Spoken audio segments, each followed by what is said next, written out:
on Thursday, and he was glad to ride the horse again today. 10:30 a.m. In Rankin, Jim and Kyle already sold 2 of the 18 cattle from Springfield. Now, they have 16 cattle to be sold. 12:10 p.m. Eastern. President Clinton is meeting in the Oval Office with Secretary of Commerce Ron Brown. I hope you don't mind if we talk again, Brown said. Sure. What's on your mind? President Clinton asked, getting up from his chair. I have some feelers out there doing backgrounders. They're complaining. What's the complaint about? You know what I told you. Look, I know what you told me. But the fact of the matter is that people are concerned. This man is overtly, covertly conservative. You think I don't know that? The president bristled. I do. He campaigned for Bush in '88. Look, he's a flip-flopper. I wouldn't worry about him. He's nothing. Aren't you worried about Ross Perot taking this and running away with it? Don't even worry about it. He hasn't even made the decision yet. And even if he does, it's only short term. Remember, redneck inbred. Don't forget it. I won't. 2 p.m. Central. Brad picks up JR at the ranch to take him to the little country club party. 3 p.m. The party is in full swing with finger foods and sandwiches. 6 p.m. JR and Brad leave with gifts in tow over to the kettle where they would meet Jim Bob Horton for dinner. JR had gotten some day planner software from associate Dean Rima Jacobson and some cologne from Brad.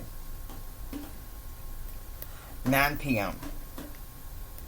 JR is relieved to be back home after a long day with Brad. He knows within the next couple of days that Jim Bob Horton wanted to talk to him. Meanwhile, Betsy brings nightcaps up to her and Jim, who is already in bed. Their marriage of 24 years had made the difference. In 3 months, they would be married for 25 years.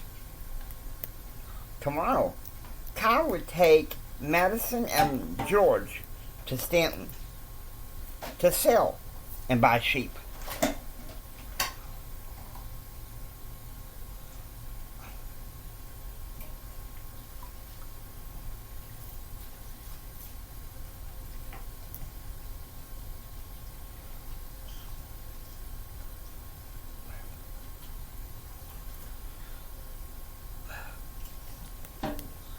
December 19th. Gerald wakes up in his bedroom at the ranch. I smelled the right one.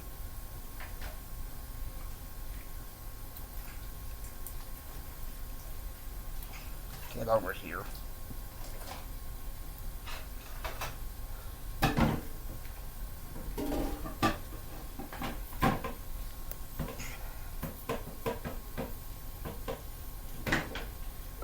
December 19th.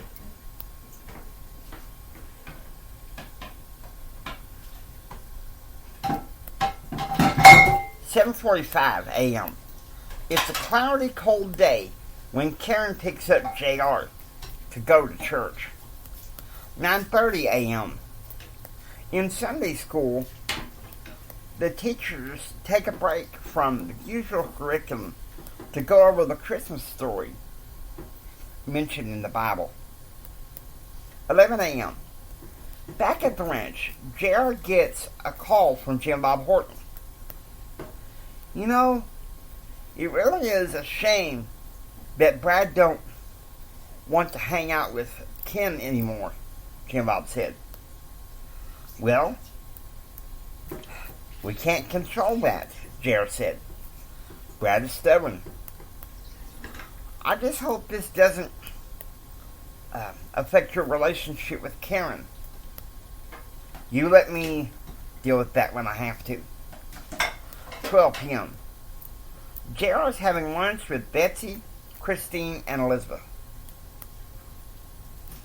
Where's Jim and Kyle? Elizabeth asked. They left for Stanton this morning.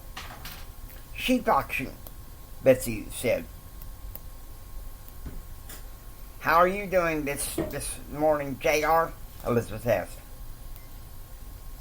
He's the same dorky self, Christine said. That's enough, Christine, Betsy said. JR had a very nice morning in church. I'm spending tomorrow with Jennifer, Christine said. All right. But your daddy is flying to Dallas to go Christmas shopping. Y'all leaving tomorrow? Elizabeth asked. Yes. And we will be back the evening of the 23rd. 5 p.m. Jim and Kyle have been back from the cattle auction in Stanton. They had only been able to sell 12 of the 19 sheep. The next sheep auction was January 19th, and Kyle was planning to take Madison and George and the baby to that auction. 7 p.m.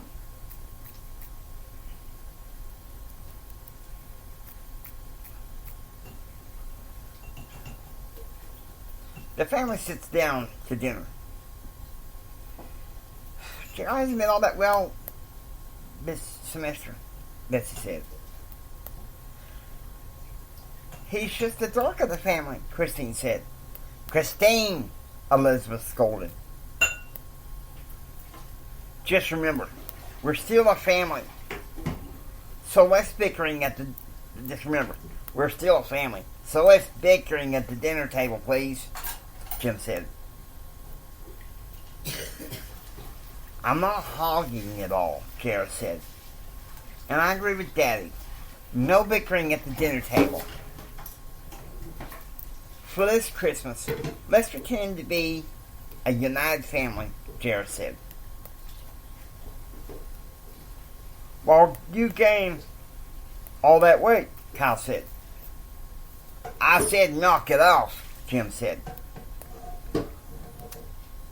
Let's just hush and try to have a civil conversation, Elizabeth said.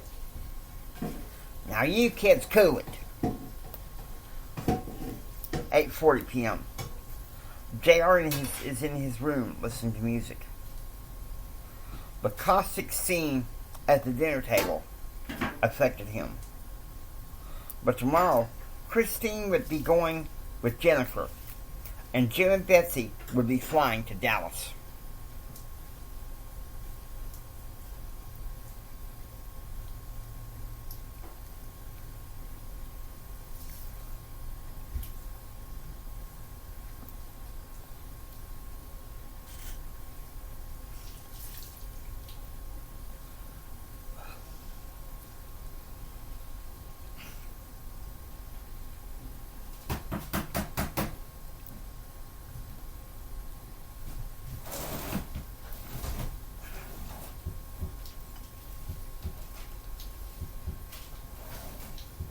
December 20th, 4:30 a.m.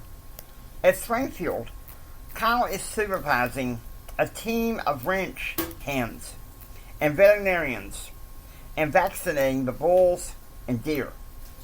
Tomorrow, he was to take some cattle to yet another auction in Garden City.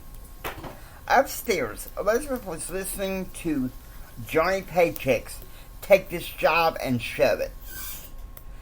She and Jeremy Swain loved that song and played it all around the ranch often when JR was growing up. 5 a.m. JR is up in his room listening to Take This Job and Shove It. This morning, he planned to ride Bandit and send his father a list of textbooks for next semester. 6 a.m. Betsy and Jim leave Swainfield, driving to Midland International Airport to get on the private jet that would take them to Dallas. There, they would be joined by Greg and Norma Sanders, who would go with them to Washington, D.C. for a couple of days. During those 2 days, Jim would visit President Clinton. They would then fly back with the Sanders before flying the whole family to Dallas to go to the lake house in Gainesville for Christmas. 6:50 a.m.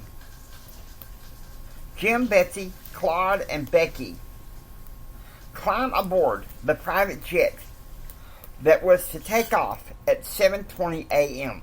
bound for Dallas-Fort Worth. 7:20 a.m. The plane bearing the Hendrick party departs from Midland International Airport, bound for DFW International Airport. 8 a.m. JR is having breakfast with his grandmother. Well, for the next few days, it's just you and me, Elizabeth said. Christine's gone off with Jennifer. Kyle's going to be busy working the ranch. And your parents are running around in Dallas buying my Christmas present. No doubt, Jared said.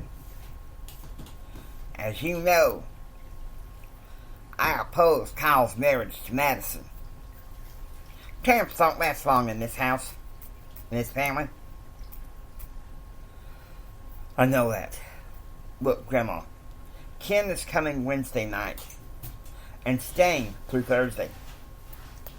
I'll let you party, whether your daddy wants it or not, Elizabeth said. 10 a.m. Jim is meeting with political influencer Jesse Tull, a former aide to Governor Bill Clements, and former Speaker of the House Jim Wright.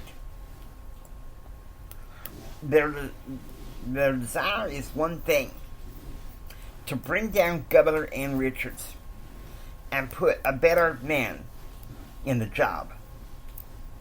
Tull had known Hendrick since his wildcatting days of 1967 and 1968. 2 p.m. JR is sitting on the front porch of Springfield. In addition to riding Bandit, he had listened to Rush Limbaugh and called the Texas Tech bookstore to get the list of textbooks that he had emailed to his father. 4 p.m. Jim is meeting with Texas State Senator John T. Montford to discuss his annual report with the Texas Railroad Commission. Montford was a close friend of Ector County Judge John Conley and his ex-wife, Anita. Meanwhile, JR is on the phone with Calvin Harlan, hereafter known as Calvin Broderson.